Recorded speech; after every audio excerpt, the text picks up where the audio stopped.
Okay, so we're just waiting for Brandon. Did you and him get a chance to go over the slides page? Perfect. Yeah, we just spent the last hour or so just kind of sharing our screens back and forth and making sure that we were all set. But I think we're pretty much good to go. Um, I have made one small change since the slides I sent you yesterday, Mel, so I'll send those to you again, just so that you have the uh, updated copy for if you're sharing it with anybody afterwards. Thank you. Yeah, and that's probably what we're just going to build out a little course afterwards as well. So use the slides for that as well. Don't see them yet on the wait list.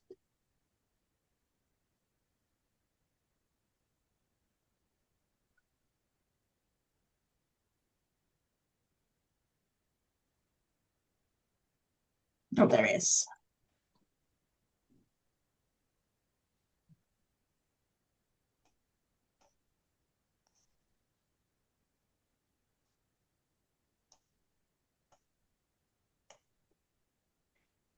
All right. Just made you co-host, Brandon. Sounds good. Ray's going to do the introductions, and then he's going to have yourself, Paige, and myself introduce ourselves before we hand it over to Jaden. Sounds good. You gonna do like an overview of the day or the program at some point now? Paige is, I think. Is that right, Paige? Or do you want me to? I had taken that out of my slides just because I'm coming later now, Okay. but I can quickly try to put it back together. I just give like a verbal overview of what's going on. Okay, I'm gonna admit people. What are you gonna admit to them? That it's sunny outside and like supposed to be plus 10 today. I don't know what this is. Not in New Brunswick.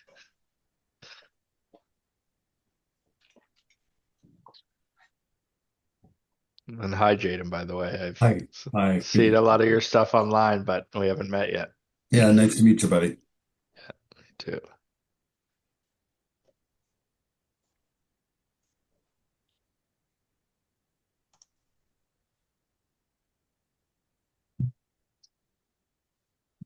So welcome to those who are joining in. There's more and more logging in by the second, so we'll just wait a minute or two before we get started, but glad to see so many familiar names here as well.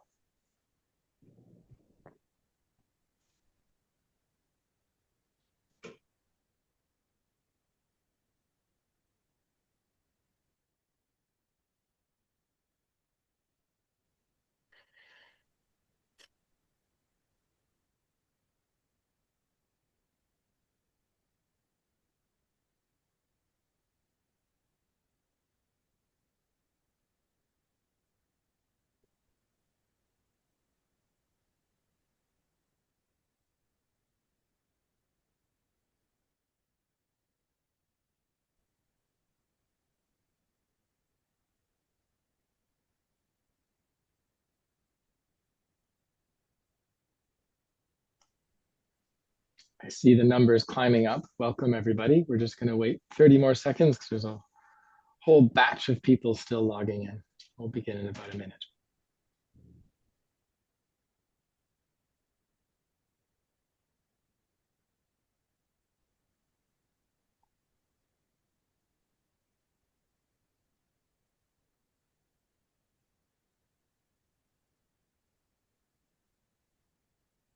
They are too busy to drive. Take them now. Oh my God.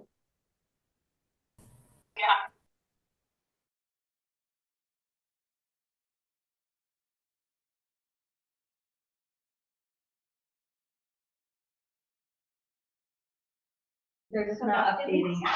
But yeah, okay. All right, it is 2 minutes past the hour. I think it is time for us to get started. Welcome, bienvenue, bonjour, quoi. My name is Ray Sullivan, and I am the lucky person who gets to be the Executive Director of the Canadian Housing and Renewal Association. I want to acknowledge that I'm coming to you from the unceded and unsurrendered territory of the Algonquin and Anishinaabe Nation. And all of us, wherever we're doing our work across the country, are on traditional Indigenous territories. And why don't everyone please use the chat to introduce yourself. Tell us what territory you're coming in from and what organization that you work from as well. This series, and it's a 4-part series, and thank you for joining us for the first, and hopefully you'll join us for the second, third, and fourth as well through the month of February. Will be in both English and in French. We have a number of guest presenters who will be joining us at different points, and we have simultaneous translation. Donc, on a la traduction simultanée. Vous pouvez voir dans le chat un lien pour le logiciel Wordly, soit de anglais à français ou en français à l'anglais. We have translation from English to French or from French to English, and you'll find the link in the chat right now. A lot of you joining in are members of CHRA, and thank you very much. We really appreciate your support. It does a lot to support the work that we're doing. We're really excited that we launched registration last week for our 58th, it says on the slide. Wow, the 58th National Congress on Housing and Homelessness, coming back to St. John's, Newfoundland, where we were in 2012. Use the chat to let me know if you were there. I was there in 2012. Registration is open. Most of the program is up on our website as well. I really want to thank our partners who helped put this More Than Modular series together for us. We couldn't have done it without them. You'll get a chance to hear from them later on today and through the rest of the series as well. So a huge thank you to Brandon Searle at the University of New Brunswick Offsite Construction Research Center, to Paige Waldock and the team at CADCO here in Ottawa. Checking the translation. Hey, Wendy, you're unmuted. Thanks. And of course to Mel Willarth, who is the Senior Manager of Education at both CHRA and the Chartered Institute of Housing. And for those of you who aren't familiar with the Chartered Institute of Housing Canada, it is an internationally recognized professional certification program, professional accreditation program for folks like you, for folks who are professionals working in nonprofit housing across the country. And there are courses coming up, a certificate course coming up in April, a chartered membership course coming up in April as well. And in fact, there's an information session next Monday, February 9th, if you're curious about these programs, and you can find more on the CIH Canada website. So without further ado, I want to ask our main presenters, the folks who developed this curriculum and will present it for you over the month of February, to introduce themselves. And then we're going to hand off to our friend Jaden Tate from Attainable Homes Calgary, who's going to tell you some of his experience with building modular housing. Thank you all very much for joining us. And we'll start with you, Mel. Sure, that sounds great. Thanks everybody for joining. As Ray said, my name is Mel Willarth. I use they, them pronouns, and I am the Senior Manager of Education for both CHRA and CIH. I am coming to you from what's colloquially known as Edmonton or Musquetua-Skyken, where the sun is shining for the first time, it feels like, this winter. It's supposed to be +8 or +10 today. So that's got me in a good mood and my dog in a good mood because he'll get to go out for a walk later. I'm very excited to help host this program. We're going to have a presentation from Jaden Tate, and then we're going to have some information from Brandon and from Paige. And I think it's going to be a fantastic series of information. So I'm going to turn it over to Brandon to introduce himself and then to Paige. Thanks, Mel. Hi, folks. I think I know quite a few of you on the call, but Brandon Searle. I'm with the University of New Brunswick Offsite Construction Research Center. I'm located on our Fredericton campus in Fredericton, New Brunswick. And I will be talking a bit more towards the end today, but I look forward to the 4 weeks of content and learning. So thanks everyone for joining. Hello, everyone. My name is Paige Waldock, and I am CADCO's Director of Organizational Development. CADCO is a nonprofit affordable housing developer that's based out of Ottawa, but we do have some national educational programming that we do. I lead our educational programming and work on development projects from their initial feasibility phase all the way through to their construction. And I have been at CADCO now for going on 8 years, which is a bit insane to think about. And I have a Bachelor's of Engineering from Carleton University. Thank you very much for having me today.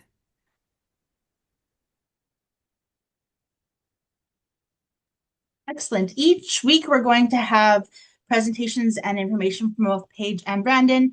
We are also going to have case studies and guest experts doing Q&As. So today's first case study is going to be coming to us from Jaden, who's with Attainable Homes Calgary. And we will have some time to listen to him present. And then if you have questions for Jaden, please put them into the chat and we will make sure that we're fielding those after the presentation. Thanks, Jaden.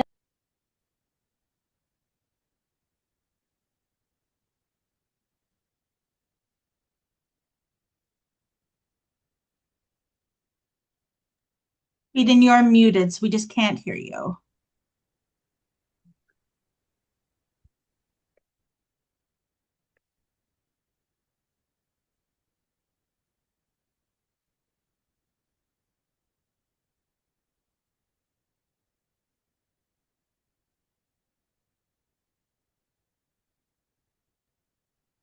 How's that? Good? Yeah. There we go. Now we can hear you. Great. Perfect. I literally asked while muted, can you hear me?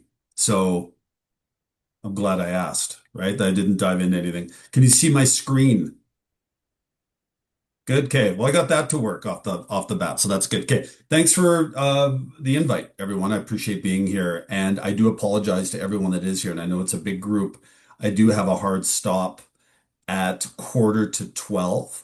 I have a meeting with my board chair and past board chair to talk about board type things. And I'm sure everyone in the call understands what that world and life is all about, right? You do not show, yeah, don't show up late for your board chair catch up. Anyway, so it's good to be here. Love talking about this stuff. It's a relentlessly fascinating topic, and I hope you guys can get some takeaways about what I'm going to get into here. So you can see on screen the topic for today. Very concisely going to get into how to go from a zoning application to occupancy in 18 months, which sounds crazy, but it is doable. In fact, we are doing it right now on the project you see on the screen on this slide. So I'm going to run through how you make this happen, how you go through the various barriers, under them, over them, around them, whatever you need to do to get there. Walk through the formula we follow at Attainable to get there. And hopefully you can take some tidbits and nuggets away from this in your own work as we all drive relentlessly and without fail towards the goal of building as many affordable units as we can in this country where we need so many. Okay, there you go. So I'll go to the next slide here. Oh, before I do, sorry, this project shown on this slide is now done. It's built. We are days away from occupancy permits, so we're in that fun stuff. You know, the end when you're calling in inspectors and doing development completion permit inspections and posting letters of credit for trees that aren't planted in the winter. You know, all that fun stuff at the end of a project. Working on that right now, but this is an 11,000 square foot site, or actually just smaller than 11,000 square feet. So this is a very, very small site in the downtown west end of Calgary, where we built 84 studio units. So there are 84 units on this 11,000 square foot site. So any of you can do the quick math on UPA, 11,000 feet. It's about a quarter of an acre. So 25% of an acre, do the inverse of that, times it by 84 units. This is over 320 units of density, units per acre. So 320 UPA in 6-story mid-rise wood frame is a very high density and a very high efficiency. So we're pretty happy about how we got here. Of course, it's very important to keep in mind that these are studios. If these were 1 or 2 bedrooms, that density would be lower, but you can get to very functional, almost high-rise style densities with mid-rise if you're good at site planning. Okay. Slide one. Here's what we're going to talk about. I'm going to go for 15, 20 minutes, at least keep it to that. I want to keep some time for Q&A because I think there's way more value in that than listen to me blab. And then, as said at the preamble there, if you have questions for me, please reach out to Mel, CHRA, whomever. They'll get the questions to me. I'm always available for subsequent chats, conversations, everything. If you want to reach me outside of that, find me on LinkedIn, find me online, email me. I love talking about this stuff. So, any of you on the call can reach out anytime about this and other topics related to affordable housing. So we're going to rock it through what we are as attainable, what our mandate is, and the model we use, the trademarked but not trademarked housing affordability formula, affordable housing formula, which is land plus money plus certainty equals housing. It's pretty easy, just really hard to do. We're going to talk a little bit about the federal government Canada Housing Plan and what's going on there and the good fortune of that and the opportunity it represents and the manifestation of that through Build Canada Homes. What we're doing to solve the problem, some of the things we're working on, and then I'll conclude on how we might, if all these stars and planets continue to align, get to 500 homes per year built in a factory. Okay, so what is Attainable Homes? Attainable Homes, Calgary is a City of Calgary-owned nonprofit social enterprise. I report to our shareholder. Our shareholder is City Council. So we are directly owned by the City of Calgary Council, which is a real good thing. So I take my direction and my strategic direction from City Council. We are in the business of creating slash making affordable housing. That's what we do. And to put it really simply in terms of what we do on a day-to-day basis, the lower the input costs in what we do, the lower the rents I got to charge our clients and tenants. I use this language that I'm using here really specifically with all kinds of various audiences just to try and keep this topic as simple as possible because we like to make well, I shouldn't say we do on this call, but the conversation around affordable housing gets very complicated very quickly, and I think it gets needlessly complicated. It's actually, when you boil it down to what we need to do, the combination of land money and some kind of permit and production certainty to get the housing built, it's pretty simple. It's just the processes we follow are very, very complicated and almost purposefully so. So I'm going to try and keep this to the very simple things, and it's through talking about the simple things and the simple aspects of this that we have any chance of actually producing the housing we need. So on screen here is a couple of months ago, this 6-story wood frame factory built affordable housing project that is located in the downtown west end of Calgary. All of these 13 by 62.5 foot boxes are the same, and were all built in a factory about 11 kilometers away at an ATCO Structures facility in Calgary. Literally shipped down Crowchild Trail, stacked over the course of 2 weeks. It just went masterfully well, and I'll get into some of the details as we go on here. Okay, so our very clear mandate informs everything we do in every second of our lives as staff members of Attainable Homes Calgary. Everything we do, every action, every project we work on, every meeting we have is in service to getting the homes built for the people we serve. That's it. So having a mandate and having a call to action for our company that's that clear is very, very beneficial. Again, when we're dealing in a regulatory environment that's incredibly complicated. So here's the building. It's probably 2, 3 months ago. You can see the mural being painted on the side that features silhouettes of 4 mountains that you see when you drive out to Vancouver. So we like to keep some of the designs for our projects, localized and inspired by local things. Okay. This is the site, the vacant bit of land here in the middle, and a picture taken last April. So this is less than a year ago, in a very urban location. Interestingly, CMHC is located in this building. So our financier or our finance supporter for both this project and this project here with the peaked roofs in the foreground that we built last year has direct daily supervision of the sites. It's kind of funny having CMHC located literally across the lane from our sites. This building here, also a Attainable Homes project, is 70 units, a mix of 1 and 2 bedrooms, and we completed this affordable project in July of last year. So 70 units built here, 84 on the vacant site where we put the modules. Here is the design inspiration for the modular building with an image of a mountain in the Rockies. We tried to do some color gradient on the facade of the building to make it look like a mountain. Whether it does or doesn't, I don't know. I think the mural on the side does a nice job. Again, it's our first modular project. We wanted to keep it as simple as possible. I like to keep our innovations incremental. So if we're going to build modular factory build housing, build it in as less complicated a way as possible because complications will come on future sites where the neighborhood expectations and development regulator expectations grow. So we were able to keep this site as simple to build as possible, and yet it's still complicated, which is what you'll see. And then the building on the right is again something we built and finished off last year. The modular building you can see here, this is the last module being craned onto site. Last summer, this is in early August after Stampede.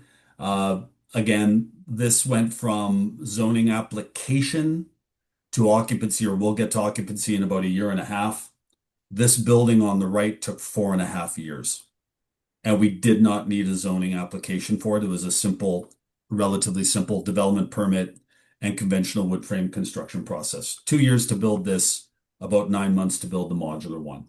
So how do we get to the point where we took the typical amount of time, which is 4 to 5 years to build this, to a year and a half here? I'll talk you through that in a minute, but first I want to say a couple more things about us. So Attainable Homes and its clear mandate is this. We create affordable housing on development-ready land for the city of Calgary and its citizens. That's it. It's not multiple paragraphs or lines or sentences. It's one really clear mandate that is built then into our strategic plan and our annual business plans that are approved by our shareholder, which is City Council. Having an extremely clear mandate and then referencing it all the time has been one of the better things we've done here. I can even memorize that, which proves how easy it is to memorize. So I can rattle this off at any time, and it helps a lot when I'm dealing with all the various stakeholders that we do, to be very clear about what our desired outcome is. We are in business to build housing for the city that is affordable for the citizens of the city. That's it. There's not multiple layers of levels of sustainability or all the other kinds of things that we often see in mission, vision, mandates, all that kind of stuff. It's very simple. Okay. I see questions in the chat. I'm not going to answer them. Let's collect those later, and there's answers to all that. So there's some good stuff popping up there. Okay. So let's talk about this affordable housing formula. This is the formula I'm thinking about 24/7 when I'm considering how to develop and get to the outcome of housing. Land plus money plus certainty is housing. Without these three things combined, you don't get the housing. The absence of these things or one of these things means you can't deliver on the housing. This has been a very effective formula for me to use, especially with our varied audiences, including City Council and our local regulator, the planning department especially. Okay, so Attainable Homes Calgary has its reference points in the city of Calgary's housing strategy. So in 2023, in the fall of 2023, City of Calgary approved 2024 to 2030 housing strategy. Attainable Homes was very fortunate that we were embedded within that strategy as outcome number 3. And the outcome of that strategy is to enable the city's housing subsidiaries to improve service delivery. We're a housing subsidiary. That's important. And there's a rendering of our 1010 6th Avenue Southwest project that I showed previously that's now built and fully leased. The city of Calgary, right or wrong, has a 98 action item housing strategy. So it's pretty intense, as a lot of these documents can be. 2 of them directly reference AHC. So I reference these actions all the time when getting the things we need to do our work.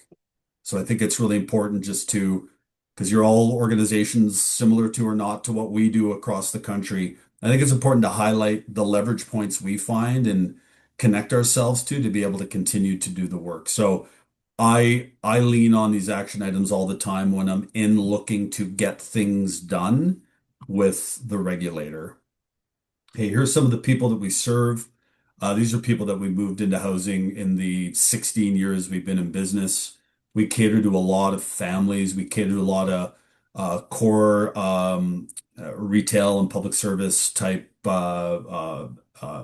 people in the workforce. Our bread and butter for many years was selling for sale townhouses below market using a down payment assistance loan. I won't get into that today, but we've done a lot of home ownership, supportive home ownership model development and sales over the years. We would love to be able to continue to do that kind of product, but the increase in the average cost of a townhouse in Calgary has made it really hard to cater to the people we normally do. So that saw the opportunity for us to pivot and do some rental housing as well. And when the federal government is is exclusively backing through its programs rental housing, you go where the money is. There are no supports available to us for our affordable home ownership programs. I think that's important to note. And I think anyone on the call that I've heard from, probably Habitat, would be happy I brought that up. So I'm not going to get into that anymore today, other than to say there is a strong desire for attainable homeownership across the country, and we could really use a program to support that. But I digress, and I'll just keep talking about our modular rental program here. Here's where we sit on the housing continuum as AHC. We're in this near market rental area of the spectrum. What we like to see us doing is creating more supply that enables people to move up through social and subsidized housing and into near market rental. Like I said before, our rental rates are set by the input costs of our projects. I think that's a really important thing. We are not a subsidized housing provider. I receive no ongoing subsidy to rent our product. We build into our capital stack discounts at the front end to create projects that we can sell below rent, or sell and rent below purchase price in the market and market rent. And I'll get into that a little bit more in a minute and how we do that. Okay, back to the formula. I want to get into land a little bit here, as it's a pretty key component. Without land, you're not building anything. So we all need access to land to be able to develop and deliver assets on them. Here is some of the land we have in the city of Calgary. The blue dots represent sites that we have control of, or stewardship over, I think might be the better way to put it. Downtown's right in the middle here above the word Calgary. So we have great sites on the edge of, or right inside the downtown core. So there's a strong market for us to provide housing in those areas. These are the last two sites in these white circles that we had gifted to us for our stewardship when this company started in 2009.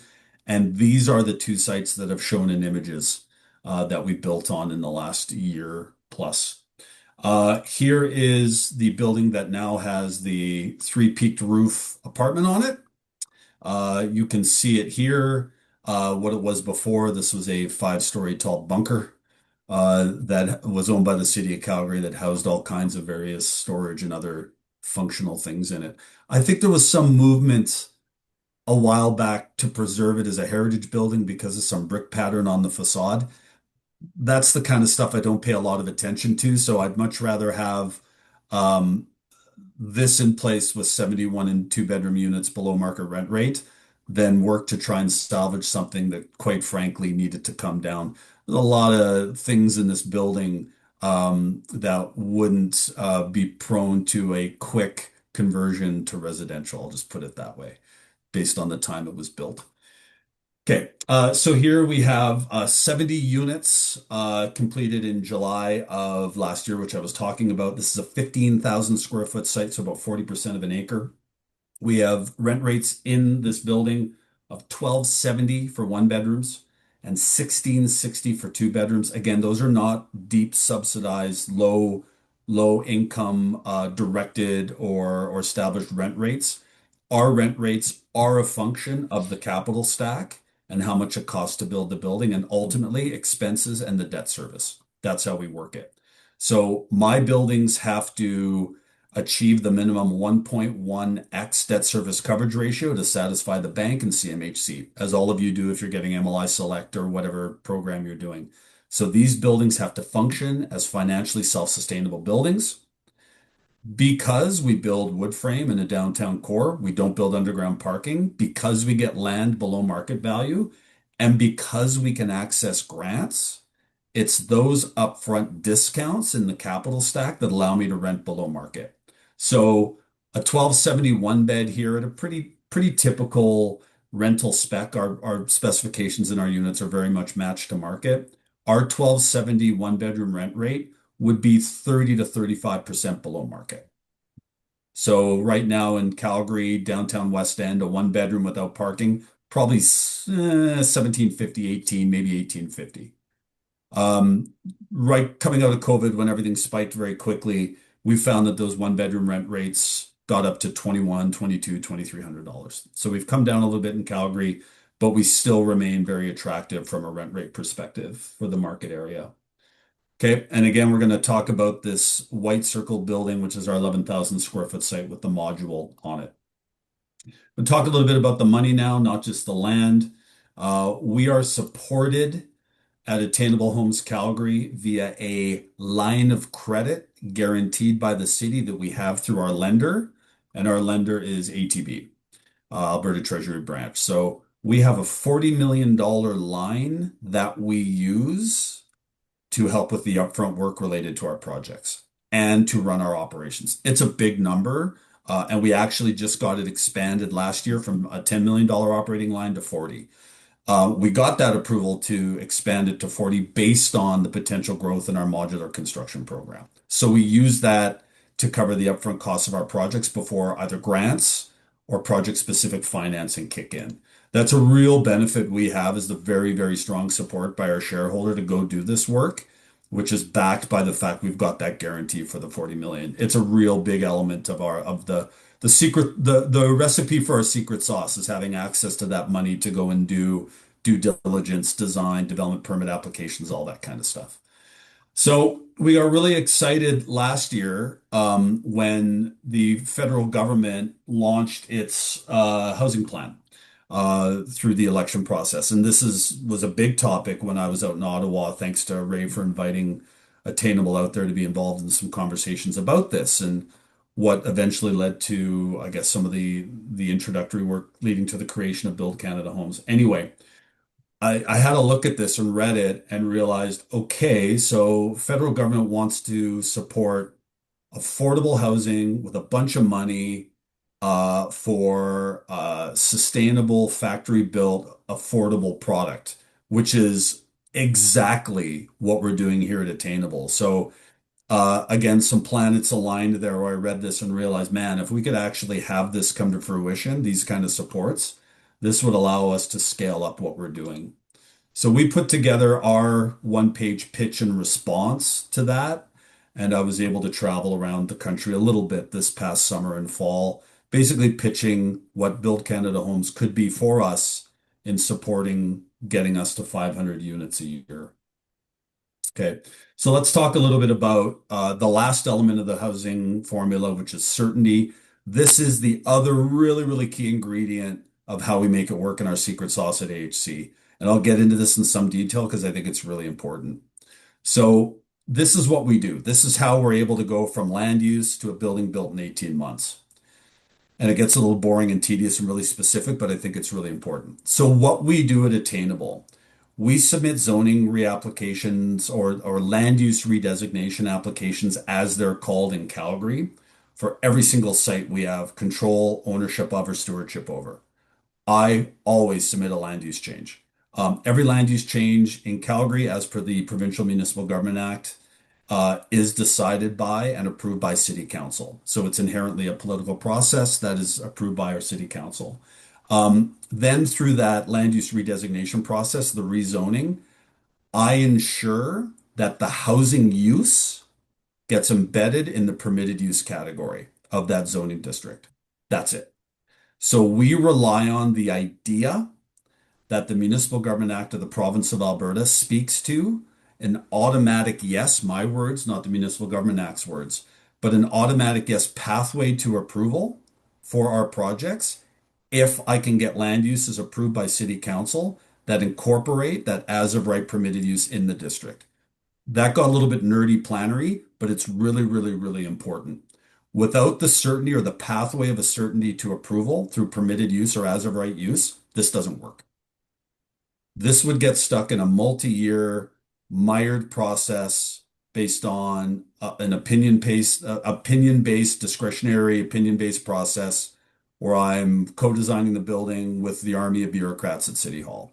And then I would lose the opportunity to actually place an order with ATCO to build this. So it's utilizing that as of right process that exists and is used for single family housing across this country and applying that process to affordable multifamily housing. That's the key to making this work. It's the absolute key to making it work. So we submitted our zoning application for the building on the left in May of 2024. We were in front of council in October of 2024 at the public hearing. It was a couple of minute long public hearing, a unanimous vote approval. That land use then included this use as a permitted use.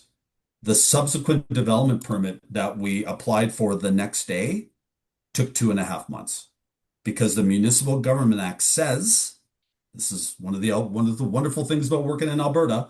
The Municipal Government Act says that if you apply for permitted use and you meet all the rule requirements, you must have your permit issued. It's very clear. This is not how the system generally works, but we wanted to test a hypothesis that the system can work that way, and it does. It doesn't come easily and automatically, but if you hold fast to it and reference the Municipal Government Act, it will work. So that's how we were able to make this work. And then we're able to place the order with the lead time required by our manufacturer, ATCO, to actually make this thing happen in time. So here's the building. Sorry, I'm taking way too much time, but I get into this stuff. I apologize. I'm going to try and wrap this up. So here's the floor plate. Again, this is 84 studio units. The building is comprised of 56 modules, and it's basically one module, which is a 13-foot by 62.5-foot module that includes a suite, a piece of hallway in the suite. And you can see it better here in this image taken at the ATCO Structures factory. These boxes take 21 days to build, 21 days from the first piece of wood laid down to them going out the big doors and sitting in the yard. And they're fully enclosed, structurally sound individual boxes. Each module is 2 units and an intersecting hallway. They go sit in the yard until they're ready to be shipped and stacked on site. There's a good picture of the unit, the fit and finish and spec.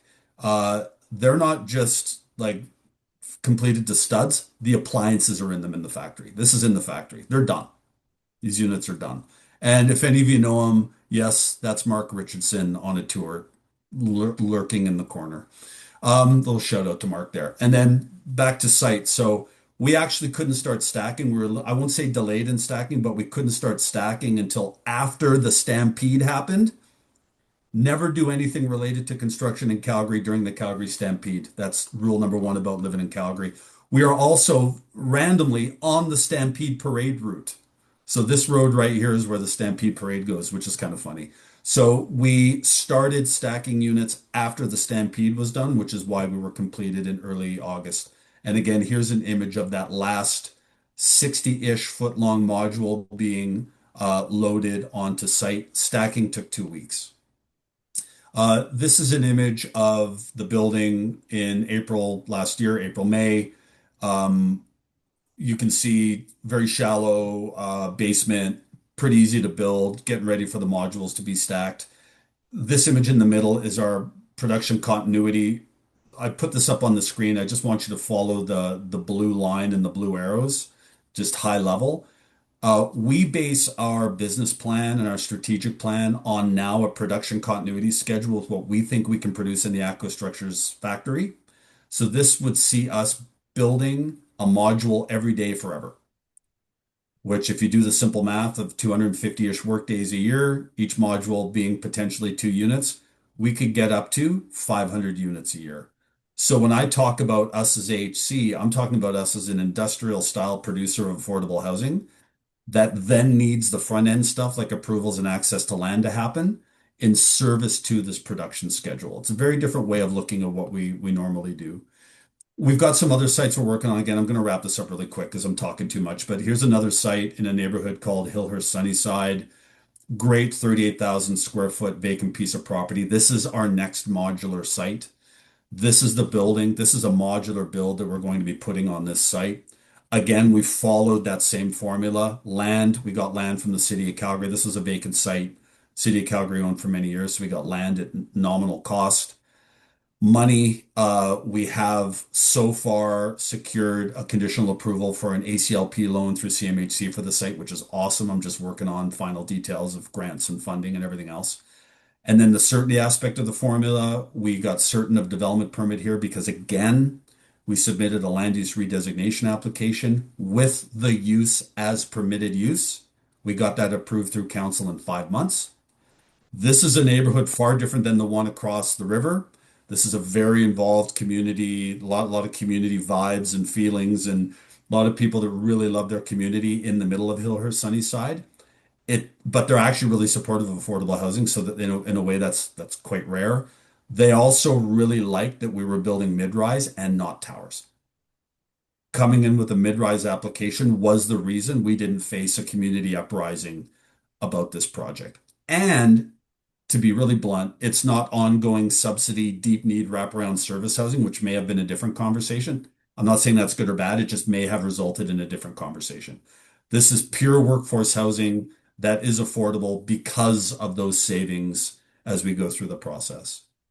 And then, of course, we're going to build this one with ATCO starting in May of this year. This project should be completed, built in the factory, shipped, stacked, ready for move-ins early 2027. This stuff happens fast. The innovation on this project, and you can reach out to me if you want to get into it, is the balconies. We put balconies onto this one. They'll be built separately to the modules, but built like a factory kind of process themselves. And then we added the flourish of the design flair with the waves. Talk about that another time. Here are a couple of other sites we're working on in the East Village of Calgary, other side of downtown. Again, I've run out of time here. Here's our continuity plan. Again, these are the sites we steward, so we're very, very, very lucky that we have access to land that totals almost 1,600 units. If I can build out and maintain this momentum on this production schedule and use the momentum of the production schedule as the justification for the land use approvals, the way we do it, we can keep this going. But we could get in 2027 delivery of 739 homes with all the various things we're working on. So what we've tried to do here in concluding all this is create a simplest or as simple as we can process following that formula where we can deliver on these housing units in the way that we feel we can through our modular factory building partner at ATCO. We present this any chance we have as a made in Calgary and made in Alberta approach. ATCO's been around 77 years. City of Calgary is my boss. They produce the money and supports and the guarantee for us and the justification for us to be in business. ATB, the Alberta Treasury Branch, is our financier. And then CMHC coming in with the loan support is really critical. So this is very much a localized, almost regional, made in Alberta, made in Calgary solution, which is very attractive when we deal with all of our various stakeholders. Again, the formula is really, really, really important. It's actually four things. It's land, money, the certainty of approvals, and the certainty of production that leads to housing. Okay, I went way over time, but as you could probably tell, I'm into this topic, and I'll stop, and we got a couple of minutes for questions. Thanks.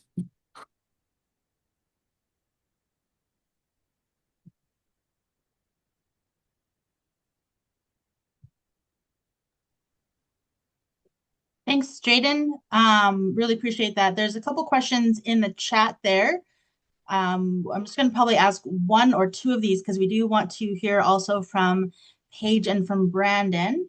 So the first question talks about if the development ready land is city owned or not. If you could speak to that. Yeah. Yeah, I think I saw that one pop up. Yeah, it is. It doesn't have to be, but it is. That is a real important thing for us.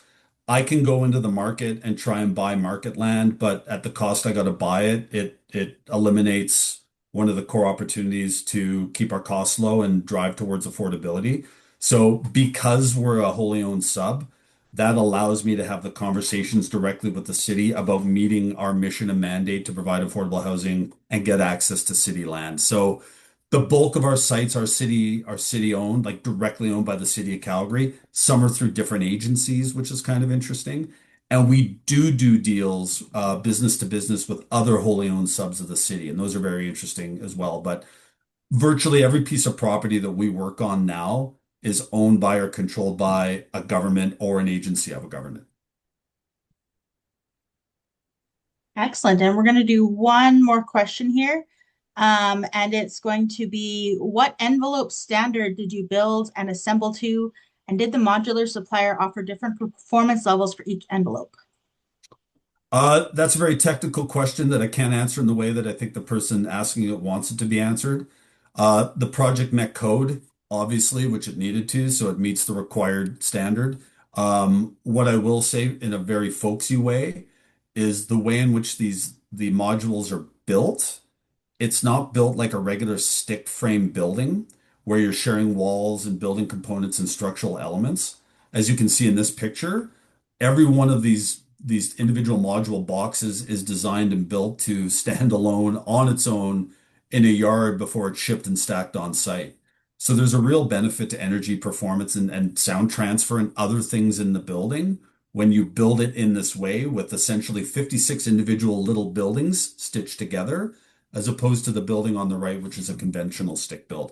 If you have questions related to environmental performance, related to greenhouse gas emissions, performance, all that kind of stuff, email me and I'll get some details from a team member so I can help you with that stuff. Excellent. Thank you Take so one much, more. Let's take Jaden. one more fast. Okay, one more. How about, what is the unit mix in the modular project? Mostly Good, studios, one bedroom, family friendly, etc. good question. They are all studios. They are all 365 square foot studios. The reason is we wanted to replicate in the first modular building the same unit over and over. And we felt based on this location in the downtown core on two LRT lines that we could justify that unit mix and be able to rent. Our rent rates for every one of those units is 1050. So they're rented for $1,000.50. That rent rate is the way it is based on the grant we got for the project and the amount of the debt we have to service through the loan from CMHC. It's very basic math. So the 1050 per unit creates a building that we can satisfy the project expenses and service the debt. We then match eligibility to live in the units to the rule of thumb definition of what affordable housing is. So we use the generally approved and agreed upon definition that housing is affordable to you if you're not spending more than 30% of your gross income on shelter. So we simply use that as the starting point. We take that 1050 rent and then we calculate what's the income someone would be at generally, so they're not spending more than 30% on the shelter, and the income we get is 42,000. So we are catering the rental of these homes through our eligibility program and eligibility requirements to people that earn in that $42,000 range. So this is not meant for someone that's articling at a lawyer's office in downtown Calgary making 85,000 a year. This is for people that are in the workforce, got to be working, you work hard, you're making minimum wage or close to it, and now you actually have a shelter opportunity and option that isn't double that, and you're spending all of your money simply for having a place to hang your head at the end of the night. And then in the future, the other building I showed you in Sunnyside, the Hillhurst Sunnyside, that's 198 units. That's a mix of one and two bedrooms, not studios. That's basically predicated on our assumption of market demand in that area and innovating more as we go through the design. So we went away from a really basic, easy to wrap our head around studio product that we could stack throughout one building into a building that now has a more of a kit of parts feel with a couple of different unit types that are more demanding to build, but we've been able to wrap our head around because we've already completed the first project. Excellent. Thank you so much, Jaden. And if your question didn't get answered, don't worry. We might be able to answer it later today by Brandon or Paige. We might be able to answer it in another subsequent session. And we're also going to be keeping track of a lot of the questions that are being asked to create a frequently asked questions and answers page on our site for when we do launch this as a course that is not live. So thanks so much, Jaden, for joining us today, and I'm going to pass it over to Paige now. Thanks, guys. See you later. Bye. Thank you very much, Mel. Um, Hello, everybody. Again, thank you very much for having me with you today.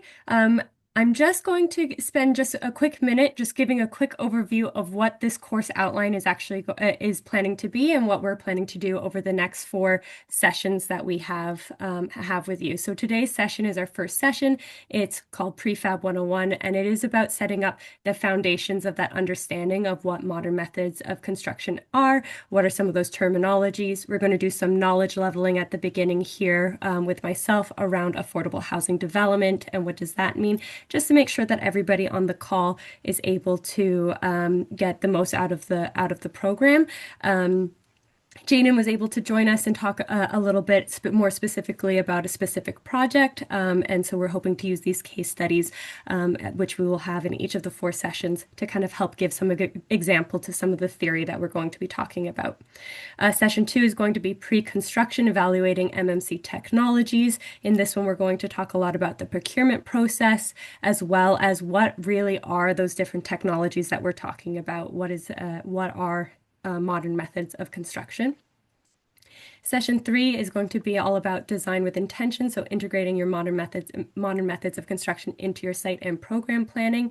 In this one, we're going to talk about how does modern method of construction impact your site requirement, your site planning process, your design process, as well as some of the certifications that you need to be aware of if you're planning to move forward with utilizing any of these tools. And finally, session 4 is going to be time and money. I call it the lessons learned one. It's just to kind of capture all of the insights and wisdoms that a lot of the knowledge experts who will be joining us have shared with us over the courses that are previous. So pointing out all the little things that you should probably be aware of if these are things that you're going to proceed with. So with all that said, I'm just going to share my screen here and we can go ahead and start with some of my content here. For a lot of the work that for a lot of the stuff that I wanted to be able to share with you all today, are you here? 1 second. Are you all able to see my screen all right? Sure can, Paige. Brilliant. Thank you very much. So today I'm going to be focusing on the changing environment of affordable housing in Canada right now. And to be frank, one of the reasons why I'm sure so many of you are here is because modern methods of construction has been identified as a priority for the Buy Build Canada homes for a lot of the affordable housing development projects that will be coming online in the near future. So, one of the first things I wanted to touch base on, though, really quickly is as you see on my screen, this is CMHC's housing continuum, and it represents the different housing types from the most tenuous all the way to the most secure. When we talk about affordable housing, when I talk about affordable housing, what I'm usually referencing is pretty much anything inside that orange dotted box right there, all the way from emergency shelters all the way up to affordable home ownership. What's important in the context of today's conversation is to note that pretty much any of these building types can utilize modern methods of construction to assist with their construction of these types of projects. When we're talking over the years, different funding programs across Canada have been used to promote the development and creation of different affordable housing projects, and they've often used various affordability models in order to do so. Many of the deeply affordable housing projects that we talk about, you might hear them referred to as RGI, rent geared to income, were created back in the 80s and 90s, and these were oftentimes tied to long-term operating agreements in the form of rent subsidies. So you would get money to help with that rent, make those rent levels a little lower. As Jaden was referencing in some of his projects, that's not necessarily something we're seeing quite as common nowadays. You need to make sure that your project has that financial sustainability, and so you won't be getting and a lot of that affordability actually comes out of reducing those initial capital costs to your projects. And that's what we've seen over the last 10 years in that market-based rent model, which is a model that was used by the National Housing Strategy, used very heavily with the CMHC programs that came out. And these funding programs focused on helping reduce that the capital costs on that project and were capital funding sources. And these programs really focused on market-based rent to set its affordability target. So you might have heard terms such as AMR, average market rent, or MMR, median market rent, when referencing projects that were built with these funding programs. In today's world, we are moving forward into the world of Build Canada Homes, and Build Canada Homes has started promoting that they will be using an income-based rent to set and define their affordability targets.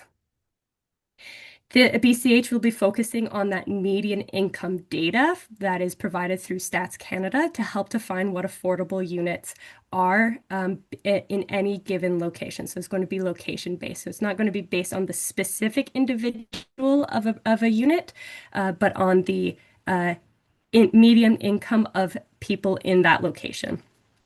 And these programs will focus on financing that initial capital cost of a project and have a high focus on mixed income and mixed market projects. And again, speaking back to what Jaden was saying, this is all about making sure that you have the operational income to help pay for those mortgages, that financial sustainability over time.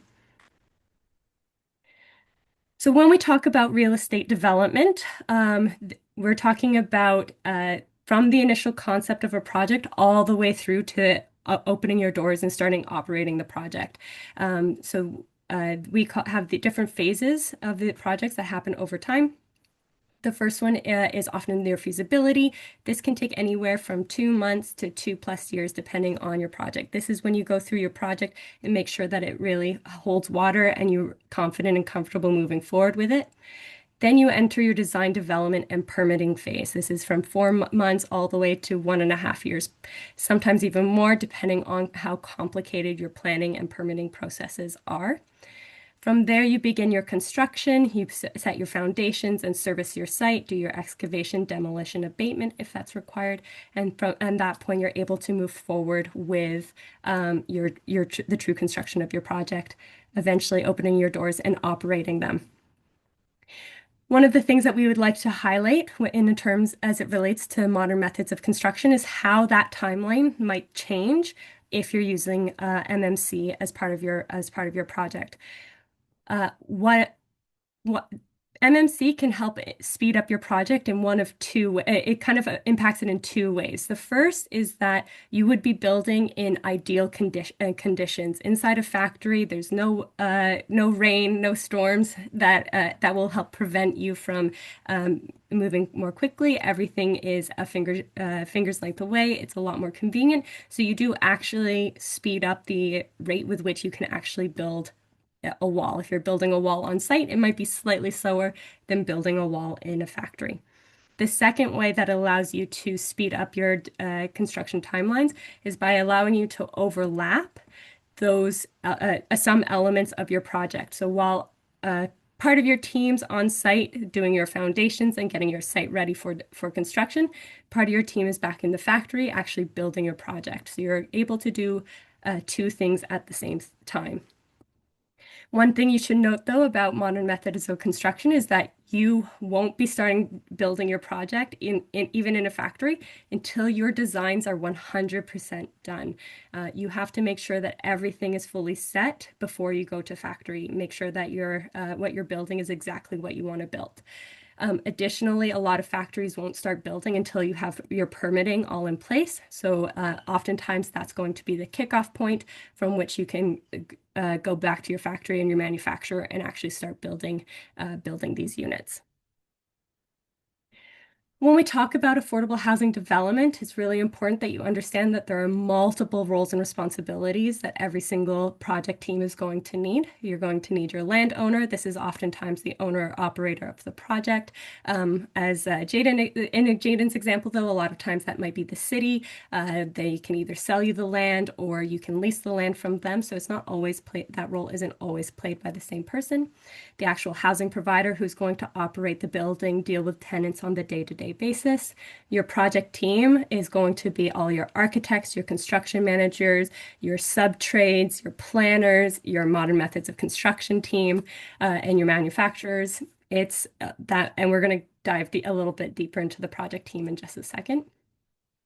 Your property manager makes sure that your building is going to stay upright over the 50 plus years that you're going to be operating it, maintaining it, and making sure that it's clean and is maintained well.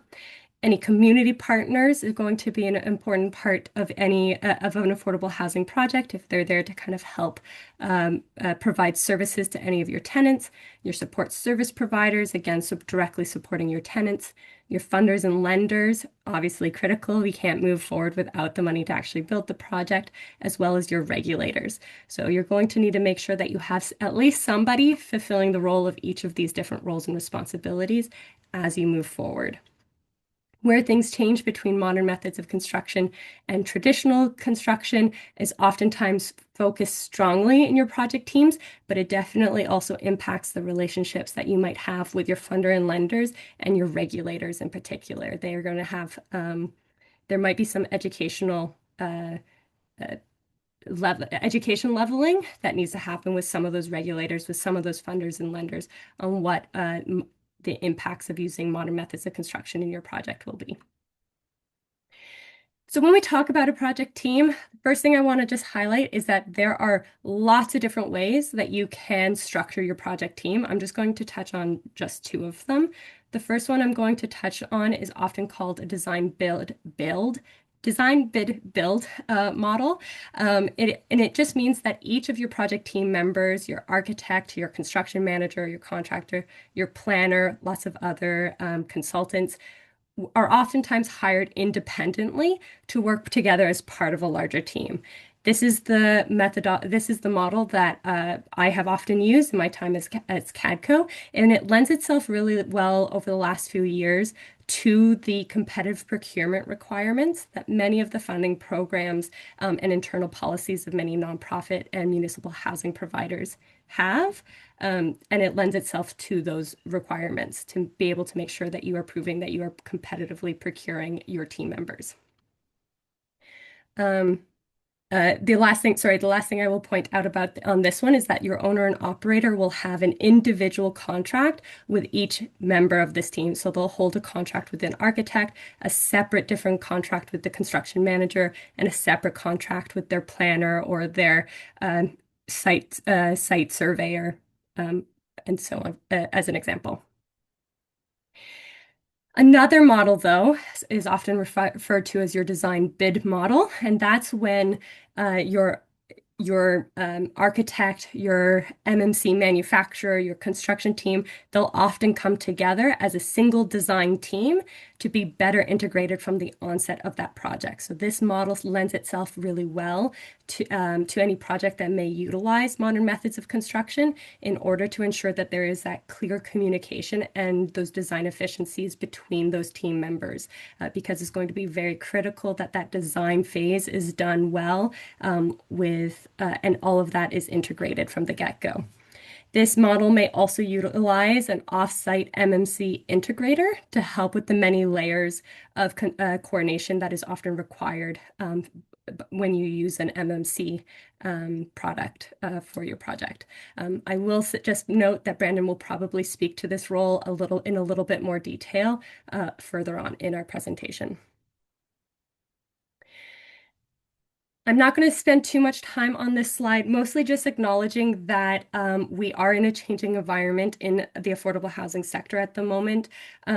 between 2016 and 2026, there was the National Housing Strategy, and we saw with it a lot of different funding programs that allowed us to fund affordable housing projects. CHTC had the Sector Transformation Fund. They still have that. They still have it. The Green Municipal Fund, the FCM Planning, FCM Studies, FCM Capital. We're slowly starting to see those programs closing down. And then CMHC programs, the CMHC Seed, the Affordable Housing Fund, Apartment Construction Loan Program, SEGA, HAF, RHI. We're going to be seeing a lot of these programs closing down and no longer operating in the coming years.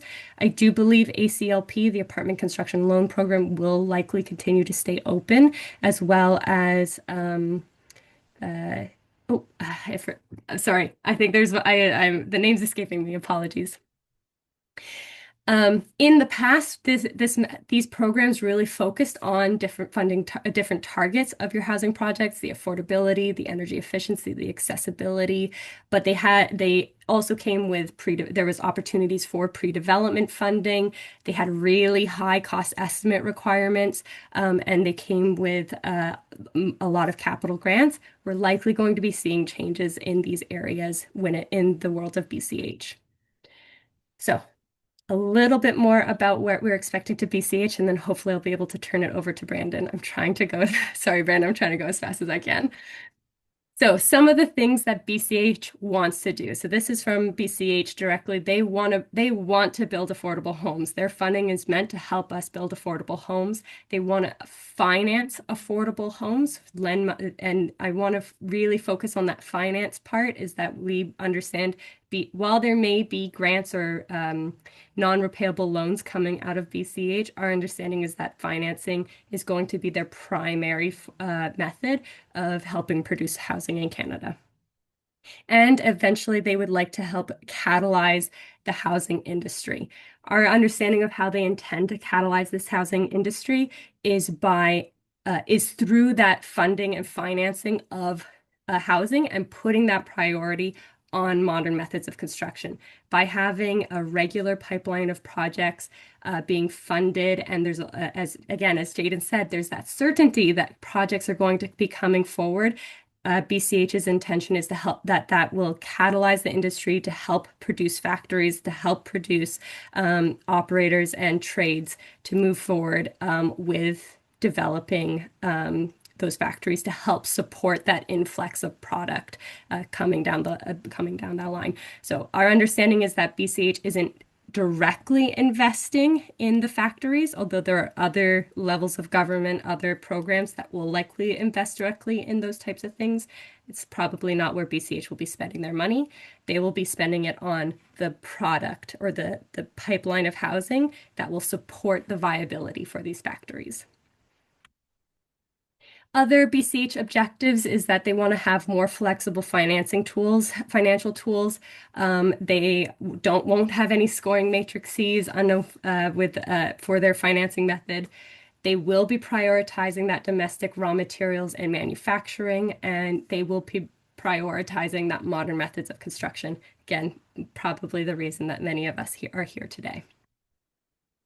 So why are they prioritizing modern methods of construction? Modern methods of construction lends itself to a couple of long-term improvements in the sector, one of which is that increase in construction cost certainty. So in the current climate around MMC, it's unlikely that we'll see a lot of costs dropping. You'll probably have projects coming in at the same or maybe even slightly higher cost than traditional construction methodologies. In the current climate, however, in the current environment, you are most likely going to see these costs as being more stable and more certain from the get-go. So at that point where you get your permitting and you move into construction, you're likely going to see fewer changes in your budgets at that point. It lends itself to faster construction timelines. And I want to really highlight that it's a faster construction timeline. It probably doesn't speed up your feasibility. It definitely won't speed up your design development phases of your project. It may actually extend that phase just a little bit as you do all of your coordination with your MMC manufacturer. but you will definitely see some savings on the construction timeline. The amount of time that you're actually going to have to be on site in uncertain weather conditions, coordinating with the city for road closures, all of that will likely be a lot faster.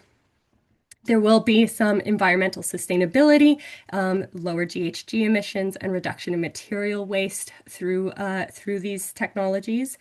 And eventually, the hope is that you are going to have skilled trade jobs. Right now, there is a shortage in trades across Canada. You're probably experiencing this on any of your construction projects. I believe here the hope is that with modern methods of construction, if you have a factory putting everything together again under those pristine circumstances, there's no adverse weather that they have to deal with. The tradespeople can be specialized in the factory, whereas if you're on site, you're going to need a plethora of different trades. So the hope is to have it more focused on fewer people to be able to do those trades.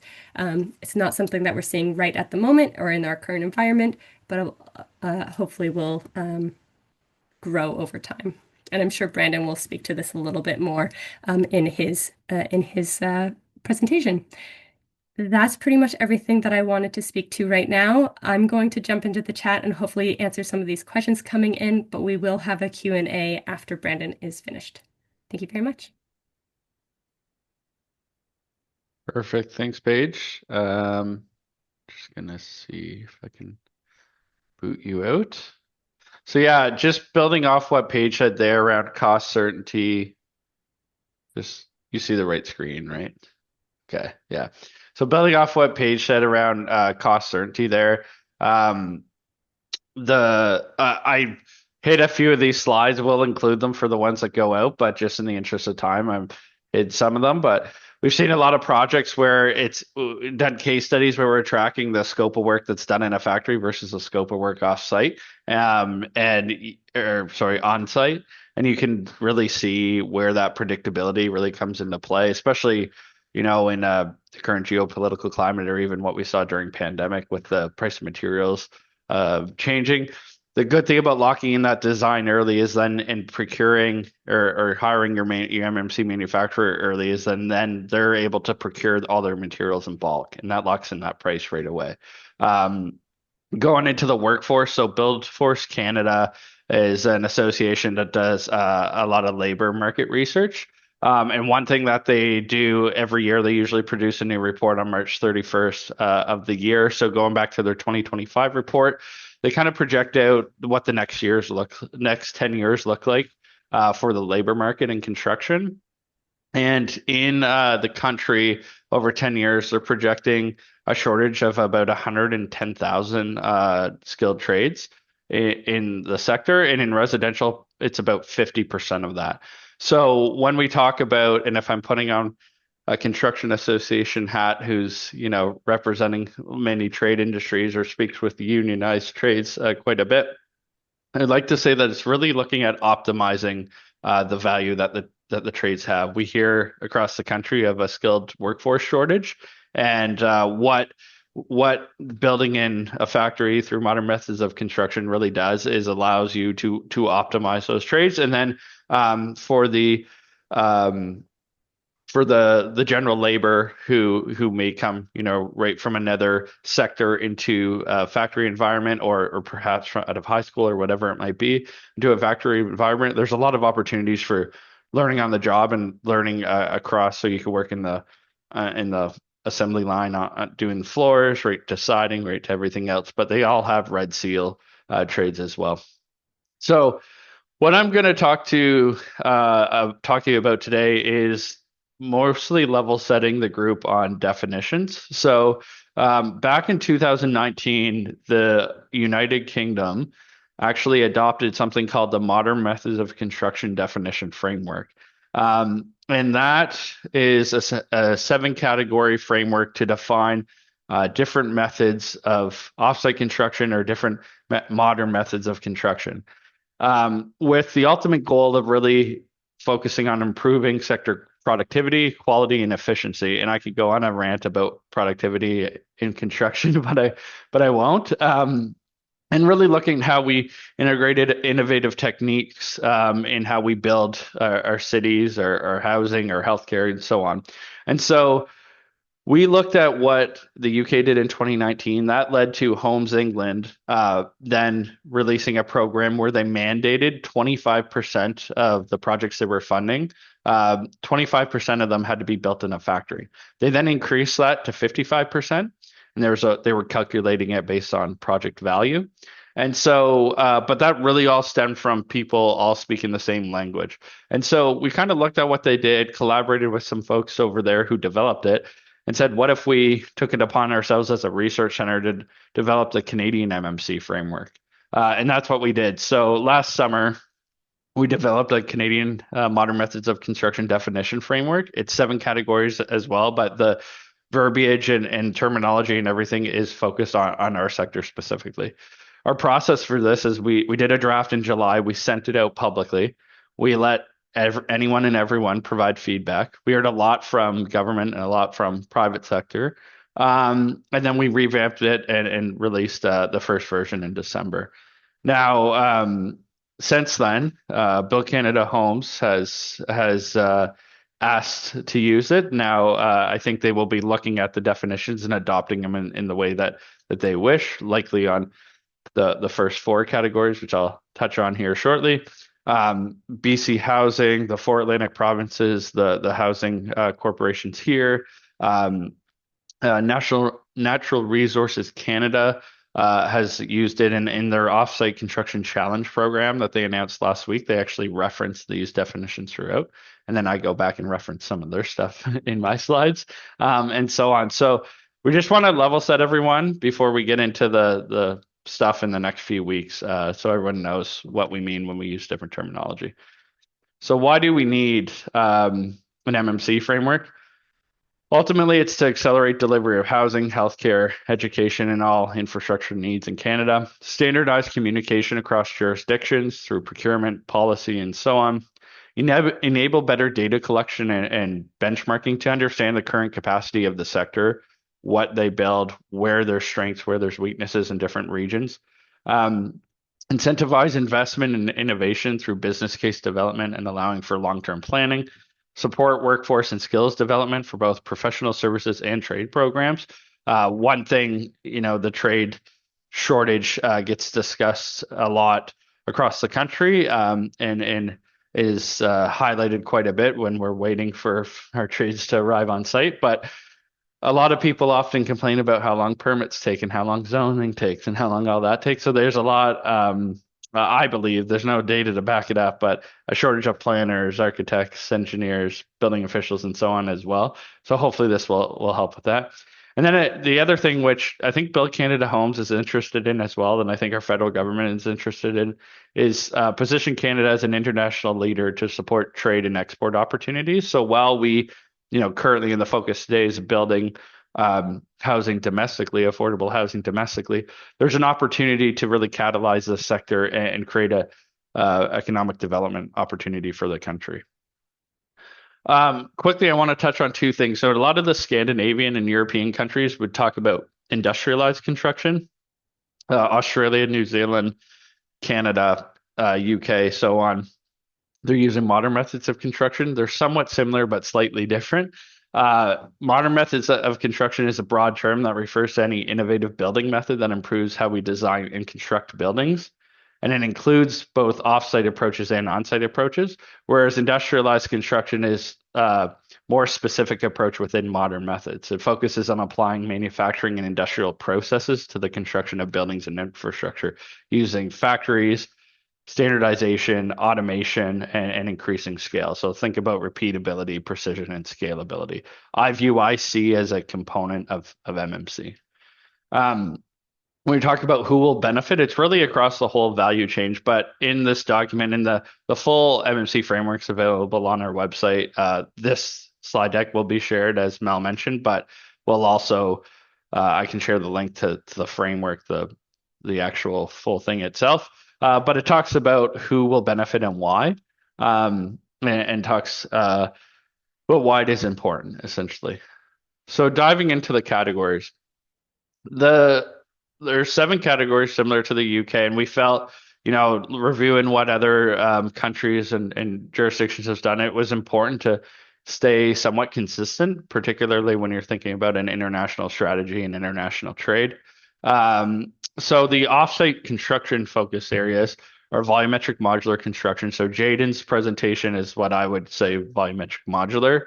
A lot of people say modular, but CMHC, I think a few years ago, said modular, and then but we're also accepting panelized, so that started confusing folks. The second category is panelized structural systems. The third is prefabricated components, so non-systemized but part of the primary structure, and the fourth is all non-structural assemblies. Um, and I'll dive into some examples. We included additive manufacturing as well, and that was more to future-proof this. There's some examples in Canada where 3D printed homes or facades and so on are being used. But I don't think there's going to be a lot of emphasis from Build Canada Homes or many government entities on that right now. And then the last one, which a lot of people may not realize just because it seems like MMC is being used interchangeably with prefab or modular, is really on site-related aspects. So one is around building products. So a good example, if you're familiar with insulated concrete forms, it's a fast way to do your foundations, for example, and essentially building blocks and you pour concrete in the middle. So it's a faster way and speeds up productivity on the job site, and then building processes that increase productivity on the job site. So that can be if you're familiar with building information modeling or using drones or using tablets or whatever it might be during your project management and building phase. So again, we'll focus more on the 4 categories, which I believe is what Build Canada Homes is primarily focused on. So going into category 1, so volumetric 3D modular construction. So this method involves creating fully enclosed box-like units in a factory setting. These modules are transported to the site and assembled to form permanent buildings. And keep in mind, I'm emphasizing permanent buildings. The level of factory work can vary from basic structure-only units to fully finished rooms with interior fittings and exterior finishes. I wanted to mention, so in the US, they're very explicit in highlighting, there's a distinct difference between a manufactured home and a modular home. Manufactured home is considered non-permanent, relocatable on temporary foundation, whereas modular home is a permanent structure. Now, we don't, there's a lot of kind of folks who use manufactured and modular interchangeably in Canada. But one thing that's important to note, and we'll talk about later in the series, is the CSA A277 standard. So the Canadian Standards Association, CSA group, they've had a factory certification since 1973, and they've revamped it many times over the last 50 plus years.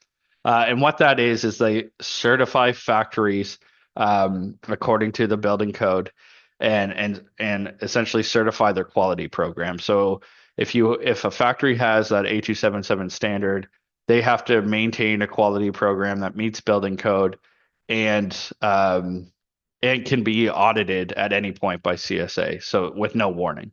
So I was in a factory last week, and I asked them about their quality program. So they take their clipboards that go with every module along. They digitize that, and they keep that for X amount of years, because at any point CSA could come and say, we want to see all the projects you did in 2023, and we want to see all your quality assessments throughout for every step within the factory. So it's very important to note that. And that A277 standard is particularly important in volumetric modular because you have enclosed walls or closed panel systems. Just diving into the different types under category 1. So there's structural module only.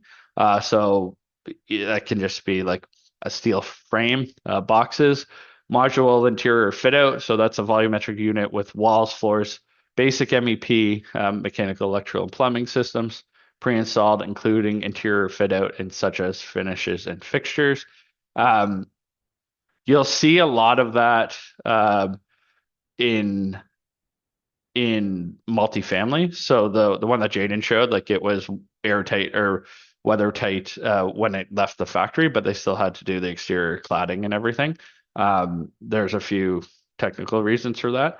1C is a fully enclosed module, which you would often see in um, I, I've seen it mostly in like duplex, triplex, quadplex, single family home, that type of stuff. And then structural turnkey uh, module with service pods. So that includes integrated bathroom, kitchen pods for final connections. The next one, and these are really the two categories that are likely most important and what I anticipate Build Canada Homes and other um, government entities will be looking at is the panelized system. So these are flat structural elements like walls, floors, roofs that are prefabricated in a factory. These panels are then brought to the construction site for final assembly, and the complexity can range from basic frames to fully insulated and finished panels. What happened in the UK when I mentioned Homes England? So one of the things they mandated was 25% of housing had to be built in a factory. They then increased that to 55%. When they did 25%, a lot of we saw a big uptick in open panels. Um, so like wood frame or like gauge steel open panels that come out of the factory and you do all the finish on site. But when they increased that to 55% required in the factory, we started to see more enclosed panels. So all the interior and exterior finish. What we see a lot in Canada, and actually Paige asked me to note this in our pre-planning meetings, but different parts of Canada are leaders in different categories. So in Atlantic Canada, the volumetric modular industry has been very strong, particularly in New Brunswick.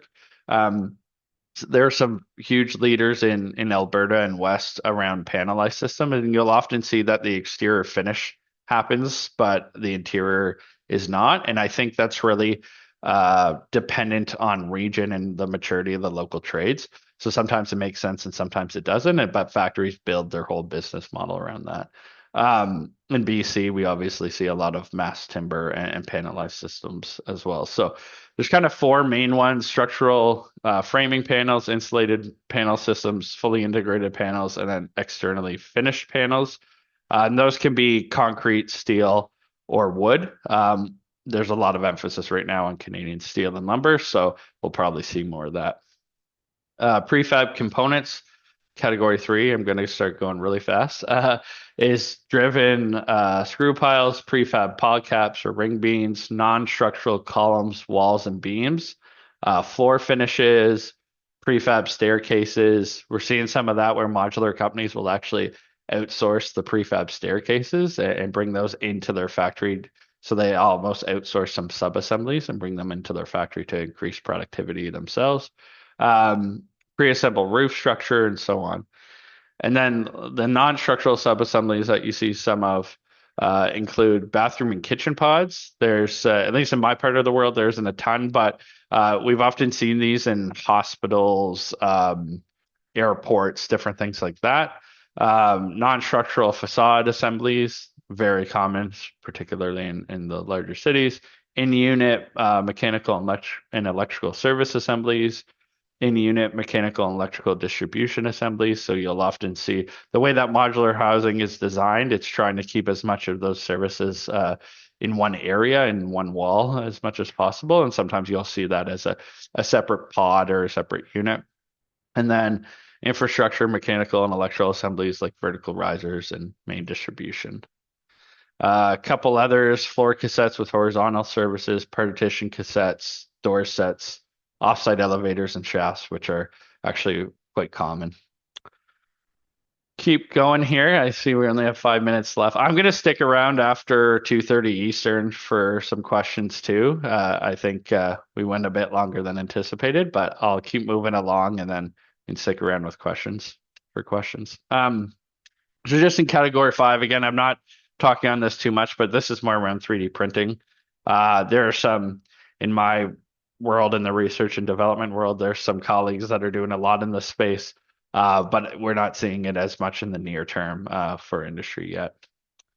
Now looking at product related site improvements. So things around category 6 are looking at large format products. So products manufactured in large sizes to reduce the number of elements to be handled and installed on site. That can be large masonry blocks, plaster boards, and so on. Pre-cut or pre-sized products manufactured or pre-processed to specific sizes or shapes. So timber framing kits, pre-cut steel rebar packages. We've seen some companies make their way to Canada from Scandinavia, where it will be like log homes, for example, and each one has a log has a stamp and is pre-drilled and pre-cut for Windows and MEP services, and that would fall under this. So it's like a fast Lego kit with your log home. And then anything with simplified jointing or connection systems, click-in facade systems, self-aligning floor tile, different things like that. Then finally, again, category 7 is focused on productivity related to process on site. So that can be on-site mechanization or automation, digital and data-driven tools, advanced prefab aids, supporting prefab elements and temporary systems to minimize conventional site work, and then lean management practices, so process-focused methods to improve productivity and reduce site waste. I know I rushed through that, and that's a lot to take in. So again, it will be shared, and I'm happy to answer questions. But before I do, Paige introduced how the project team potentially changes in a modern methods of construction project. And so we've had talked with some colleagues around definition for this, and I just pulled this from Natural Resources Canada, who just put it on their website last week.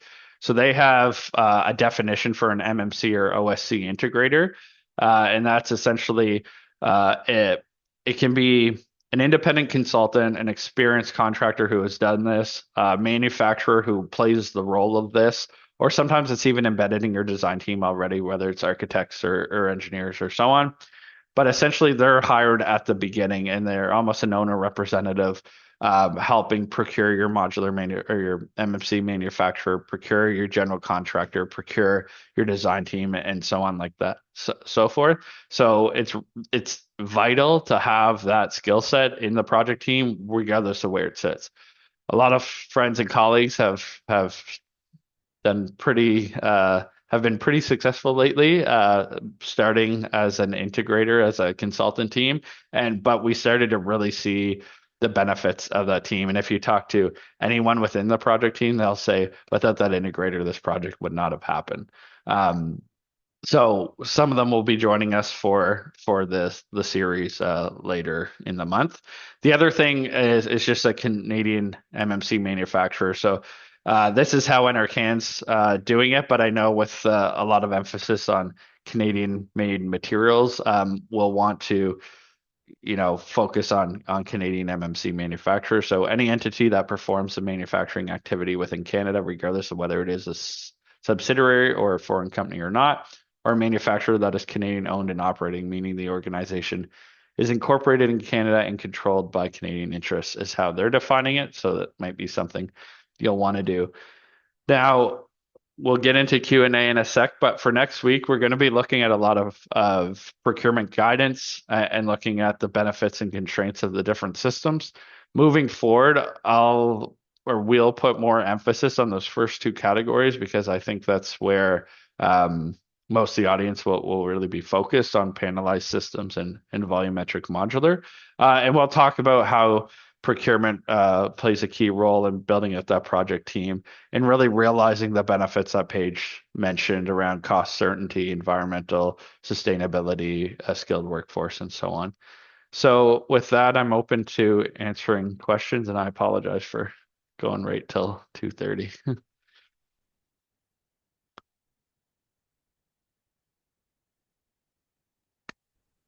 Thank you both. And I do know that a lot of you probably have a pretty hard stop right now. So I do want to thank those of you who are still here for joining. We look forward to seeing you next week. And I'm just looking, it seems like a lot of the questions have been answered in the chat already. So thanks to Paige and to Brandon for answering those. Does anybody have any questions that aren't in the chat that they want to just unmute and ask while we have you for a couple minutes, if you have the time? you want to raise your hand or yes, not sure of your name. And Oh, yeah. V726PA. And that's me. It's Debbie. Hey, So Debbie.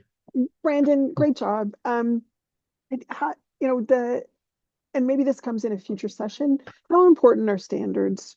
Like, I wonder, especially when we're talking about time saving, cost saving, some of those things, like building from standardized designs. Just wanted you to speak to that for a couple minutes.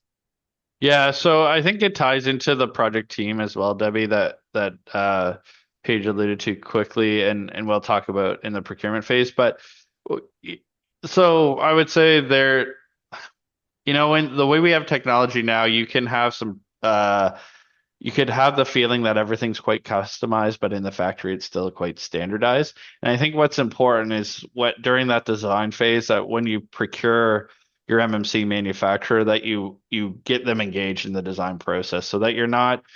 We've seen it time and time again where you go to procure a design and you procure it volumetric modular because um, the funding being used requires that. And then then you award your modular design, and then there's a bunch of rework or value engineering. So a lot of us engineers will call it to make it so it's manufacturable and to really optimize things. So I think it's really important to do that at the beginning. And I would say, a lot of them historically, there's a kind of a big six in New Brunswick that have been around for anywhere between 50 and 70 years, and they have their a catalog for what they build, and they're adding to it as they get more mature in the multifamily and commercial space. But it's really important to just engage any of them early in their design teams early, and you'll really realize that you're not as constrained as you might think.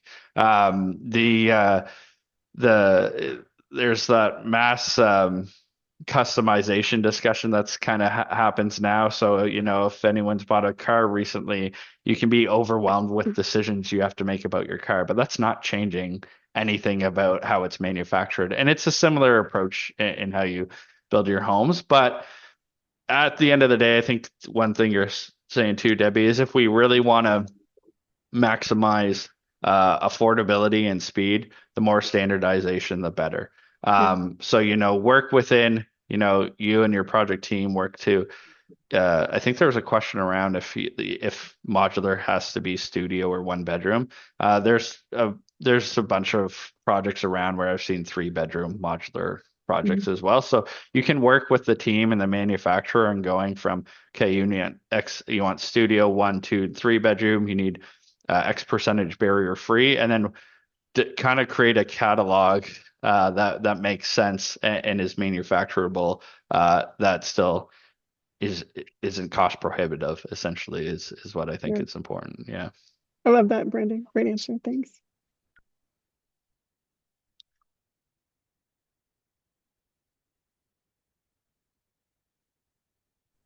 Hi, my name's Hey, Sam. Sam. I actually used to intern for Paige, so hi, Paige. That was really interesting. Thank you so much. I wanted to ask more about the modern method of construction or offsite construction integrators.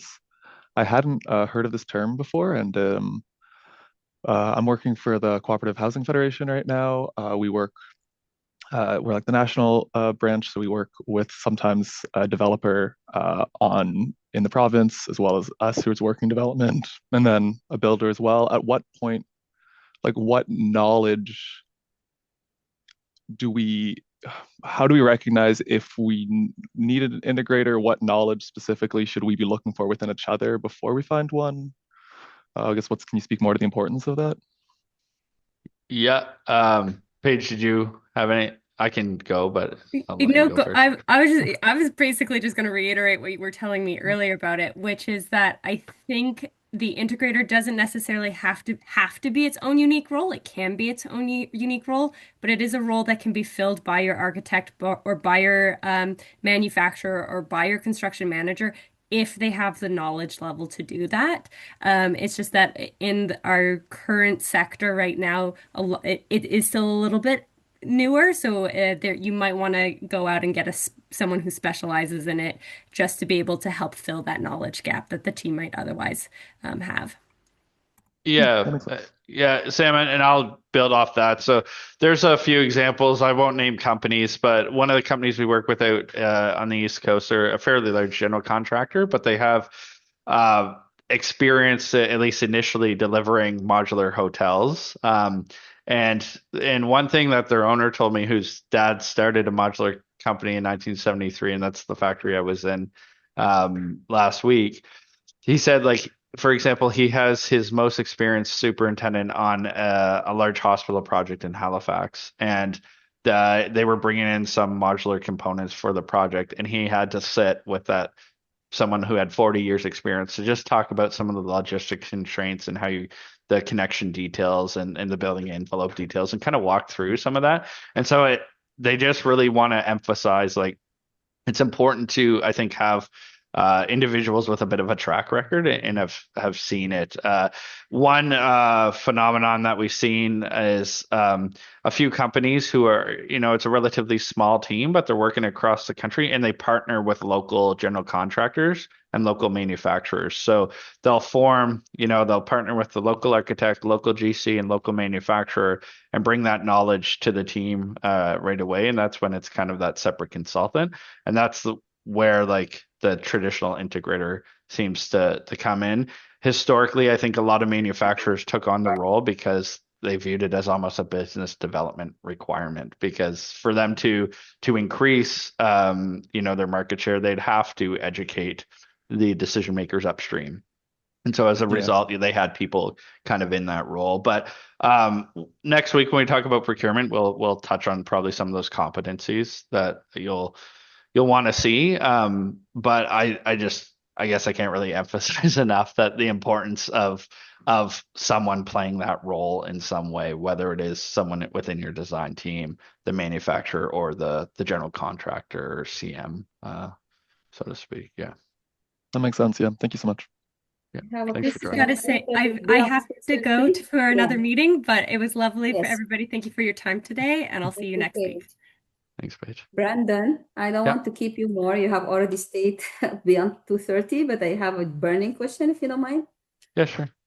It's just like I know that thank you for the presentation and all the responses, but modular have it is the selling point, like it save costs and time, but there is I don't know if there is any comparative analysis between per foot square between conventional construction, because there is a lot of logistics issues, permits when you are bringing all those modular on site, renting off site, loading bay and things like that, and which is like add up to the Cost. to the overall cost, and wanted to see how that like impact the per foot square other than per unit square.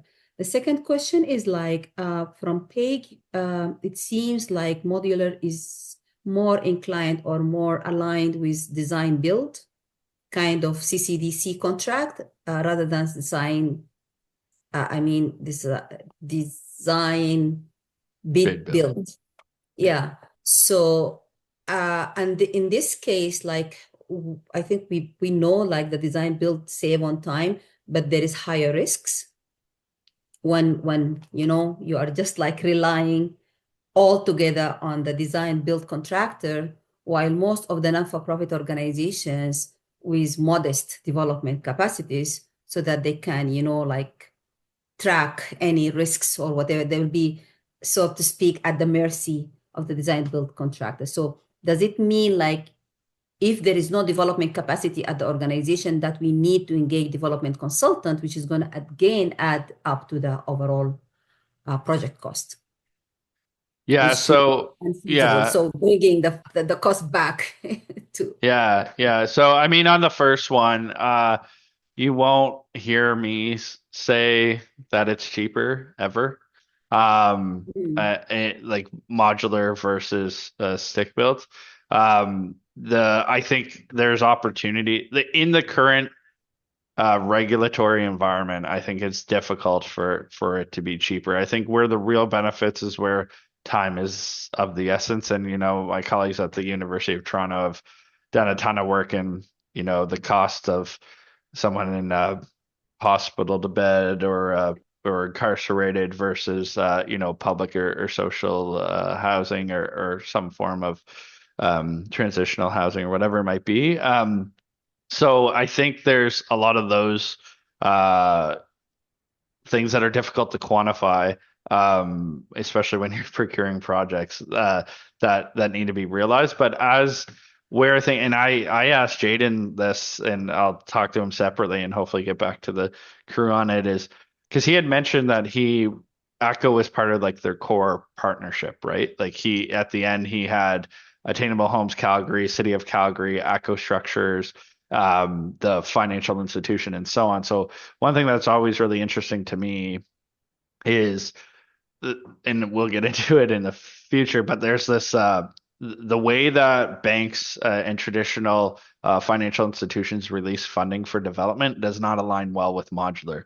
And as a Mhm. result, there's a lot of risk pushed onto the manufacturer, and they would be pricing that risk, which is not necessary, but it's because you as a developer, hypothetically, you as a developer can access capital that meets the cash flow that's required for the manufacturer. So they take on risk and you pay them when you can get the funding, essentially.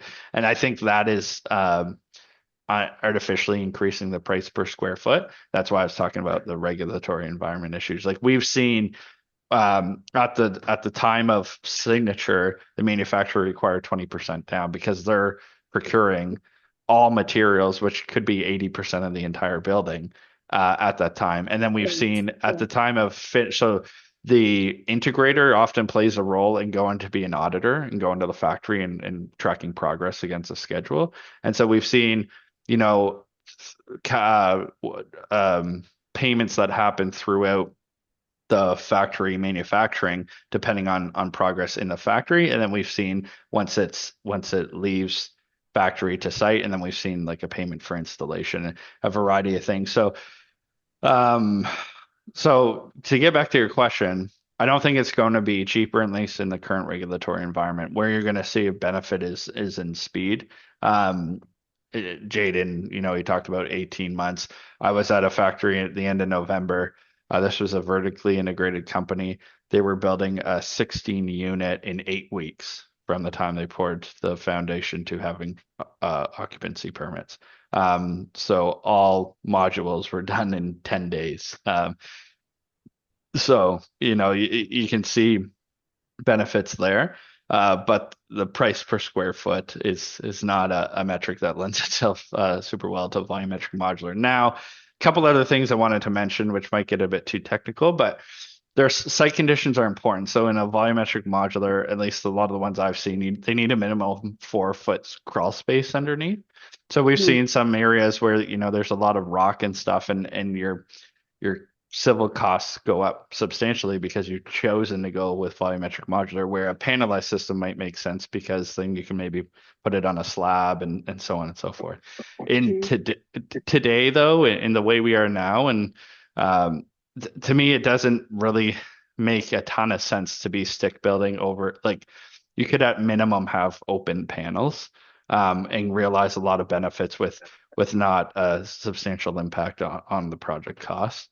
Um, and then I know that I'm really long-winded right now, but and then on the procurement side, you're right. So a design bid build does not lend itself super well to volumetric modular in particular. We've seen like the CCDC 5B or 5A, the construction management contracts, and I'm going to use those CCDC terms just because you brought it up. But if folks aren't familiar, I can talk about that next week. CCDC, I think 14 is the design build one.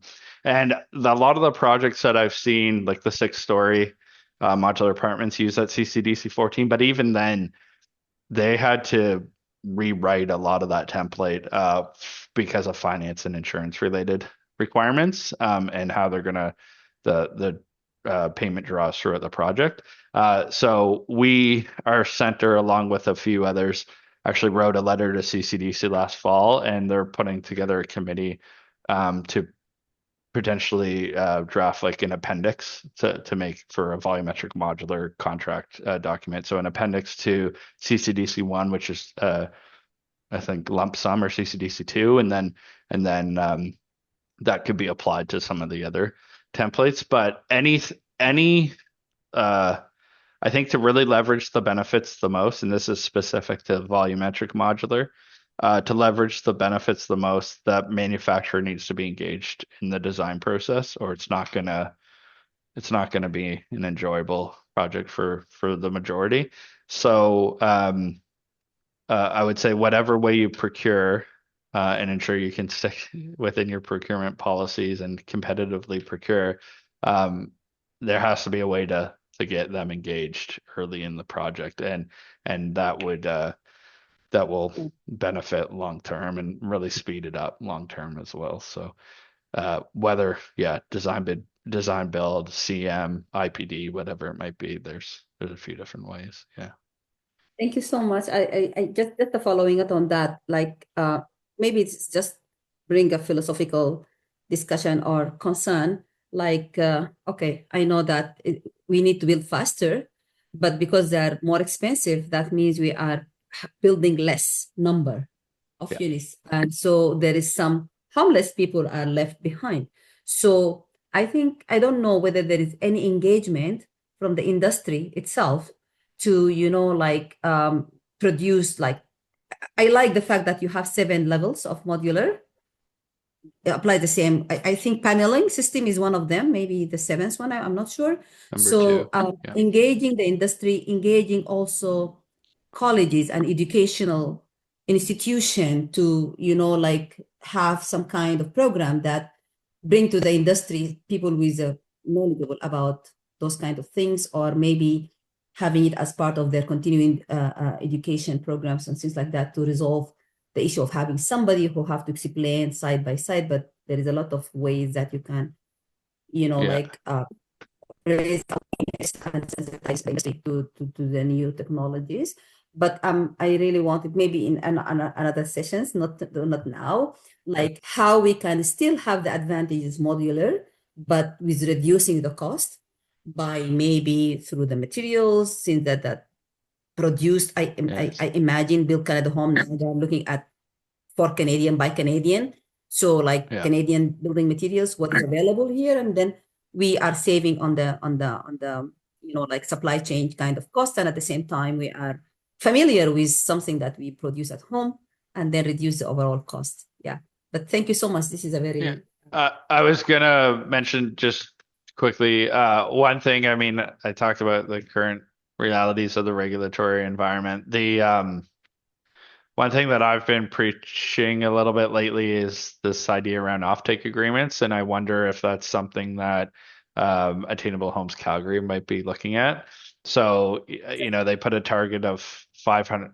Yeah. So when I say offtake agreement, I mean like a guaranteed order book to a manufacturer. So, I think Jaden referenced, and today I met Jaden for the first time today, so I don't know this for sure, but he referenced that their target is to build 500 units, and then he also referenced the partnership with ATCO. And I wondered if, as they're identifying lots in future projects, through economies of scale, they're able to work with ATCO to really bring down that cost per square foot.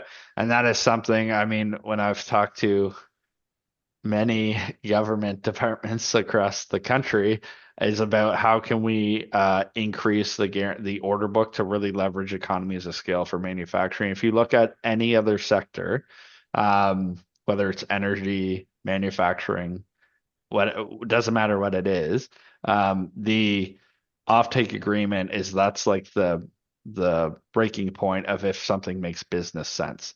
And so that guarantees the order book for the manufacturers, but then allows them, uh, uh, incentivizes them, or encourages them to invest in innovation. I've worked with over 25 modular manufacturers across Canada. The majority of them have opportunity to add shifts to their factories. They have warehouses that are sitting essentially empty that could start building sub-assemblies or increase production that way, or they have an opportunity to expand and have acquired land around their factory to expand. But almost all of them say to me, particularly the mature ones, if we just had a guaranteed order book, we would have the um, the appetite to invest more. And so if there's, I know some folks maybe on this call even are working collaboratively with other nonprofits and municipalities to pull together a large number of projects and maybe be able to procure competitively someone, maybe do a pilot, see if it goes well. And if it does, like what Jaden did, you can go and say, okay, we want to lock in X amount of units over X amount of years, and that will really drive down that cost. But that's a bit of maybe wishful thinking for me, but I hope that's where Yeah, we can but go. Yeah. you only achieve when you wish, but I think also another thing is like there is no I would love to see, because we are operating a building high support which have been built modular, but now we have a lot of cost incurred during operation. So to make the pro forma work, I think like it depends on the program that you are running. If you are running high support, medium support, or whatever, For and then sure. if it's low support, probably this is family. So if it's family, then we need different unit composition. So anyway, just like you Yeah. can't solve all the problems, but we are trying. Yeah, no, for sure. For sure. That is, yeah. And I mean, when looking at Paige showed the project timeline, I came from an operations and maintenance infrastructure management background. And so, that O&M is really a huge, like something like 80% of the total building costs, right? And so when we did some studies and showing the life cycle costs over 50 years and modular versus conventional as well, that ties into the pro forma that you mentioned there. That might be worth exploring in the future. Yeah. All right. Okay, thank you so much. Perfect. Thanks, Brennan. Thanks, everybody. And we'll see you all next Tuesday. Have a great day. Thanks, folks. See ya. Bye. Bye.